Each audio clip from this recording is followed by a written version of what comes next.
These games spent years in development. They burned through massive budgets. They had huge marketing campaigns, celebrity endorsements, and the full power of major studios behind them.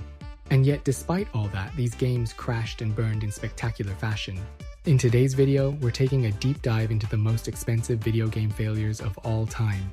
We're talking about projects with budgets that rival Hollywood blockbusters, titles that were supposed to redefine the industry, launch franchises, or revive struggling consoles. But instead, they flopped so hard, they became legends for all the wrong reasons.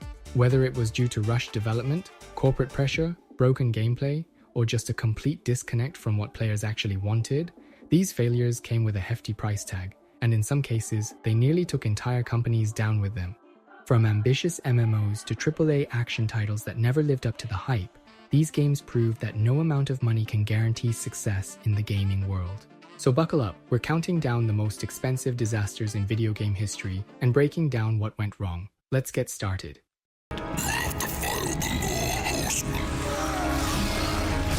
To spare his brother from oblivion, the second horseman rode forth. And his name was Death. Darksiders 2 2012. Darksiders 2 is a hack-and-slash action RPG developed by Vigil Games and released by THQ in August 2012 for Windows, PlayStation 3, and Xbox 360. It later became a launch title for the Wii U in both North America and PAL regions that November. A direct follow-up to the original Darksiders, the sequel shifts the spotlight from war to another of the four horsemen of the apocalypse, Death, who sets out to clear his brother's name after war is blamed for the near extinction of humanity. The game was built with a massive development budget of around $50 million, making it one of the most expensive titles of its time. Despite its scale and ambition, Darksiders 2 only managed to move around 1.5 million copies, well below the 2 to 3 million units needed to turn a profit. While the game received generally positive reviews for its scope and mechanics, its sales performance was underwhelming, leading to it being labeled a major commercial failure. A remastered version, Darksiders 2 Definitive Edition, was released in 2015 for PlayStation 4, Xbox One, and PC, followed by ports to the Nintendo Switch in 2019 and Google Stadia in 2021. The franchise continued with Darksiders 3 in 2018 and the prequel spin-off, Darksiders Genesis, in 2019. The financial fallout from Darksiders 2 was one of several factors that contributed to THQ's bankruptcy in late 2012. After acquiring the Darksiders IP, Nordic Games, now THQ Nordic, took over the series. Its CEO later criticized the original $50 million budget, calling it ridiculous and unsustainable given the game's ultimate performance.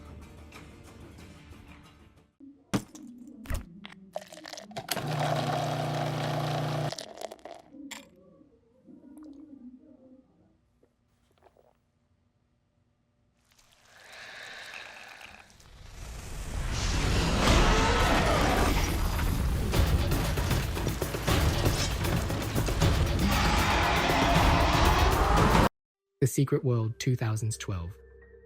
The Secret World is an MMORPG developed by Funcom and released in 2012. Unlike traditional fantasy MMOs, it is set in a modern world where myths, legends, and conspiracies are real. Players choose to join secret societies such as the Illuminati, Templars, or Dragon, and confront supernatural threats across locations inspired by real-world places like New England, Egypt, and Transylvania. The game is praised for its dark, immersive storytelling, mature themes, and a flexible, classless skill system combining magic, firearms, and melee combat. A standout feature is its investigation missions that challenge players with puzzles and real-world research. Despite receiving positive reviews and offering a unique experience, the Secret World faced major financial challenges. The MMORPG market is notoriously tough, and despite significant investment by Funcom, the game struggled against heavy hitters like World of Warcraft. It sold only around 200,000 copies at launch, leading to a reported loss near $52 million. To revive interest, Funcom re-released it in 2017 as Secret World Legends, a free-to-play reboot featuring revamped combat and a more player-friendly structure. However, this version also failed to turn a profit. Still, the game maintains a dedicated fan base that values its distinctive narrative and approach within the MMO genre. Disguising his true intent, Osaka Mishima hired a legendary swordmaster to create the ultimate weapon, the Daikatana. Daikatana 2000. Daikatana is a hybrid first-person shooter and action RPG developed by Ion Storm. Initially released for Windows by Eidos Interactive and later brought to the Nintendo 64 by Kemco. The game follows a master swordsman who uses the mystical Daikatana, a legendary blade with time-bending powers, to traverse different historical eras and avert a global catastrophe. Directed by Ion Storm co-founder John Romero, a major figure behind genre-defining titles like Wolfenstein 3D 1992, Doom 1993, and Quake 1996. Daikatana was announced in 1997 as his first solo venture after leaving ID Software. However, the project quickly became infamous for its turbulent development. Frequent engine overhauls, missed deadlines, and high staff turnover plagued production. Compounding the problem was a marketing campaign that emphasized Romero's name more than the game itself, which generated skepticism long before launch. When Daikatana finally hit store shelves in May 2000, it was met with overwhelmingly negative feedback. Critics took aim at its dated graphics, lackluster gameplay, repetitive audio, and clunky enemy AI. Despite a reported budget of around $44 million and lofty sales projections of 2.5 million units, the game sold only about 40,000 copies within its first year. It ultimately went down as one of the industry's most notorious commercial flops. A Game Boy Color version was developed and released only in Japan and Europe, where it received more favorable reviews. However, due to the poor reception of the main release, it never made it to the North American market.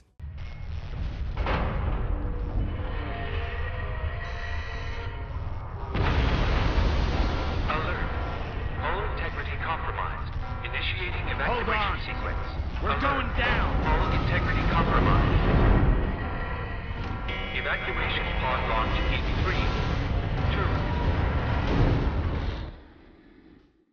2. Defiance 2013.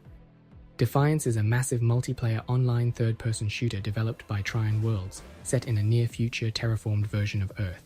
The game launched in April 2013 for PC, PlayStation 3, and Xbox 360 with a Steam release following shortly after.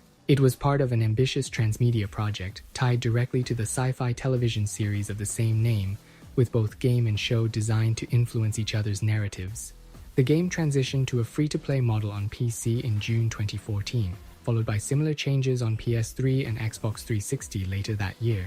Despite its novel cross-platform and cross-media strategy, Defiance struggled to maintain a strong player base and never achieved the level of success its developers had hoped for. Reportedly, more than $80 million was invested into the project, a significant sum for an original IP with no prior fanbase. Ultimately, the ambitious partnership with Sci-Fi did not deliver the expected long-term engagement or revenue. In 2021, following years of declining support, the game's servers and official community platforms were shut down by Gamigo, which had acquired Tryon Worlds' assets. However, the title saw a surprising revival. On March 7, 2025, Forks Games announced that it had secured the rights to the Defiance IP. Just over a month later, on April 18, 2025, the game was relaunched for PC via the Forks Hub launcher. As of now, the game no longer supports console platforms and remains PC exclusive under new ownership. If ever you are tempted to forego the struggle, remember this. We are mankind's only hope. Too Human 2008. Too Human is an action RPG developed by Silicon Knights and published by Microsoft Studios, released exclusively for the Xbox 360 in August 2008. The game presents a futuristic sci-fi interpretation of Norse mythology, where gods like the Aesir are reimagined as cybernetic warriors defending humanity from Loki's mechanical forces. Players step into the role of Baldur, a deity portrayed as more human than his peers, hence the title Too Human. The game's long and rocky development became nearly as well known as the game itself. Originally announced back in 1999 for the original PlayStation, the project was later moved to the GameCube after a partnership was formed with Nintendo. Development stalled once again, and it wasn't until Microsoft acquired publishing rights in 2005 that the game was revived for the Xbox 360, marking its third platform reboot over nearly a decade of delays. Despite ambitious plans for a trilogy, Too Human launched to a lukewarm critical reception. While reviewers appreciated aspects like the class system and mythological themes, they criticized its control scheme, repetitive environments, underwhelming visuals, long respawn animations, and unresolved story. Troubles didn't end there.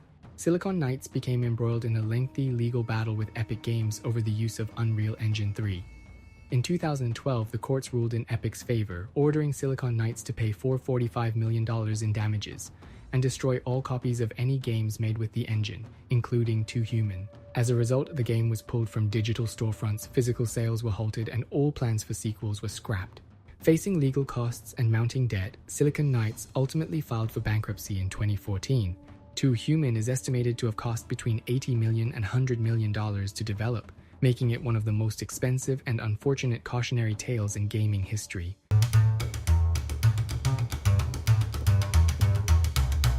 Yo, you see the city? San Paro. Lots of craziness, lots of opportunities, lots of choices, but only one that matters. Being somebody or being nobody. APB 2010. Released in 2010, APB All Points Bulletin was a multiplayer online title developed by Real-Time Worlds. Drawing inspiration from their earlier work on Crackdown, as well as the legacy of lead designer David Jones, co-creator of the Grand Theft Auto series, the game centered on large-scale battles between 2 factions, enforcers and criminals. Players engaged in ongoing missions within a sprawling urban environment. Originally intended for both Windows and Xbox 360 and slated for a 2008 release, development priorities shifted when Real-Time Worlds chose to complete Crackdown first. Eventually, APB became a PC-exclusive game, with the possibility of an Xbox 360 version left open for the future. When APB launched in June 2010, it received mixed critical feedback. A review embargo that lasted a week and underwhelming subscriber numbers hindered its success, making it difficult to sustain its monetization model. Struggling financially, Real-Time Worlds sold off another project, Project My World, and entered administration, retaining only a minimal staff to keep APB's servers online while seeking a buyer. Although companies like Epic Games reportedly showed interest, no acquisition materialized in time, leading to the game's shutdown in September 2010. Eventually, the rights to APB were acquired by K2 Network, known for localizing Asian online games for Western audiences. Under K2's direction, the game was re-released as a free-to-play title, aligning with the company's typical business strategy. The production budget for APB reportedly exceeded $100 million. Although the game is often highlighted as the primary reason for the high costs, some sources note that the funding was distributed across several projects undertaken by its developer, Real-Time Worlds. My name is Ryo Hazuki. My father was killed by the warlord Lan Di. During my quest for vengeance, I've traveled far and wide and consorted with numerous unsavory characters. But enough about me. Let's talk about you, Nozomi. Brian? Brian? Brian! Who's Nozomi? Shenmue on Dreamcast, rated T for teen. Shenmue 1999. Shenmue was released for the Sega Dreamcast in 1999 and is often remembered more for its groundbreaking budget than its sales numbers. At the time, the game set a record with a production cost exceeding $70 million and took 5 years to develop. Adjusted for inflation, that would be roughly $135 million in 2025. Despite selling around 1.2 million copies, the high development costs overshadowed its commercial performance. Critically, however, Shenmue was well received, earning an average review score of 89% on Metacritic. The game was intended to be the first part of a trilogy. The sequel launched in 2001, but due to the Dreamcast's decline, it was only made available in Japan and Europe. It later reached North America via the original Xbox. Unfortunately, the underwhelming performance of both titles, coupled with Sega's internal restructuring, led the company to hold off on producing a third installment due to concerns about financial viability.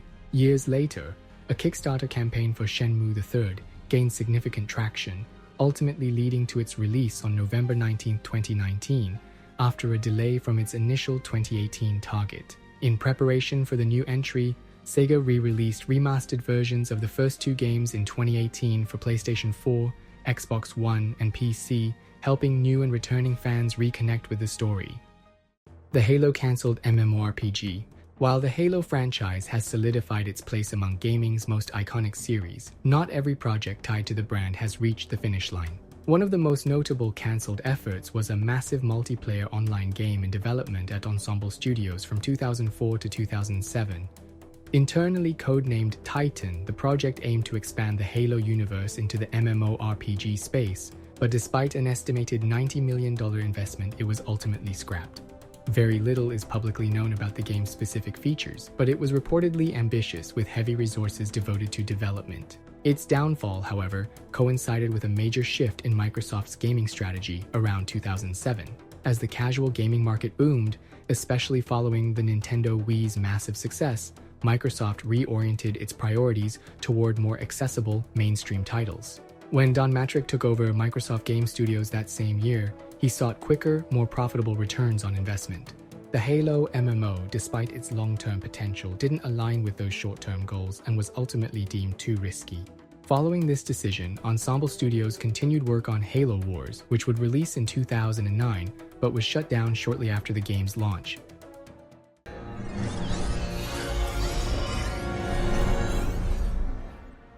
Computer, what's my location? Computer!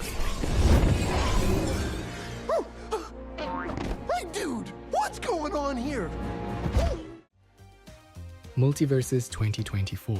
Multiversus is a free-to-play platform fighting game that brings together characters from across the Warner Bros. Universe.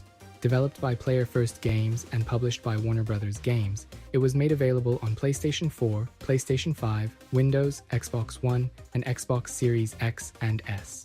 The game initially launched in early access and open beta from July 2022 through June 2023 before its official release in May 2024. This release occurred just before Warner Bros. Games acquired Player First Games. However, by November 2024, the studio confirmed that Multiversus had fallen short of commercial expectations. As a result, Warner Bros. Discovery reported a $100 million impairment charge. Following its poor performance, the game was removed from digital storefronts, and its online services were shut down in May 2025. The disappointing outcome contributed to the shutdown of Player First Games in February 2025. It also played a role in Warner Bros. Games undergoing internal restructuring, refocusing efforts on 4 major franchises: the DC Universe, Harry Potter, Game of Thrones, and Mortal Kombat. However, that is not the only major losses Warner Bros. Took that year. Suicide Squad: Kill the Justice League 2024. Released in the same year as Multiversus, Suicide Squad: Kill the Justice League is an action-adventure shooter created by Rocksteady Studios and published by Warner Bros. Games. Drawing from the DC Comics Suicide Squad, the game serves as a continuation of the Batman Arkham series, following the events of 2015's Batman Arkham Knight. This time shifting focus to a cast of iconic villains. Unlike their previous single-player titles, this game incorporated live service mechanics, which drew significant criticism from both reviewers and players. The reception was mixed, and the game ultimately fell short of Warner Bros.' commercial expectations. In May 2024, Warner Bros. Recorded a $200 million impairment charge, citing disappointing sales of Suicide Squad as a major contributing factor. A few months later, in August 2024, layoffs affected Rocksteady Studios. By May 2025, Warner Bros. Disclosed in a financial report that gaming revenue had dropped 48% year over year, attributing the decline not only to the failure of Suicide Squad, but also to declining engagement in their other live service titles. Concord 2024. Concord was a hero shooter developed by Firewalk Studios and released in August 2024 for PlayStation 5 and Windows. Reportedly in development for 8 years, the project was said to have cost upwards of $200 million to as high as $400 million. Its funding was further supported after Sony Interactive Entertainment acquired Firewalk in 2023, with the game internally promoted as the future of PlayStation. Although marketed as a live service title backed by cosmetic microtransactions, Concord launched as a full-priced game rather than adopting a free-to-play model. Critics were generally unimpressed upon release, pointing to uninspired character designs and a lack of innovation compared to existing multiplayer shooters. On launch, the game drew fewer than 700 concurrent users on Steam and around 1,300 on PlayStation. Analyst Simon Carlis, founder of Game Discover Co., estimated sales at under 25,000 units and attributed the weak performance to minimal marketing, a steep price tag for a live service title, and a saturated hero shooter market. 2 weeks after launch, Firewalk announced plans to delist the game, issue full refunds, and shut down servers by September 6, 2024. They also stated they would reassess the game's future while it remained offline. Ultimately, Sony shuttered Firewalk in October 2024, permanently ending Concord. In a subsequent investor call, Sony COO and CFO Hiroki Totoki acknowledged that launching a new IP involves risk and emphasized the need for earlier internal reviews and user testing in future projects. Skull and Bones 2024. Following the massive success of Assassin's Creed 4 Black Flag, many fans hoped Ubisoft would develop a dedicated pirate-themed game. However, by the time Skull and Bones finally launched in early 2024, almost 12 years later, the excitement had largely faded. The game's lengthy development meant it arrived in a market already occupied by titles like Sea of Thieves, which had firmly established themselves in the genre. Ubisoft's decision to design Skull and Bones as a live service experience didn't sit well with many players. Disappointment grew when it was revealed the game wouldn't include on-foot exploration or combat features fans had expected. To make matters worse, Ubisoft's CEO had referred to the project as the first quadruple A title, setting expectations sky high. Unfortunately, the final product failed to deliver, and Skull and Bones quickly faded into obscurity. According to reports, Skull and Bones ended up costing Ubisoft far more than originally planned. Although the initial budget was said to be around $200 million, more recent estimates place the total development cost somewhere between $650 million and $850 million. The dramatic increase is largely due to the game's extended development timeline, which spanned over 10 years and involved numerous reworks and directional changes. Hello? Somebody out there?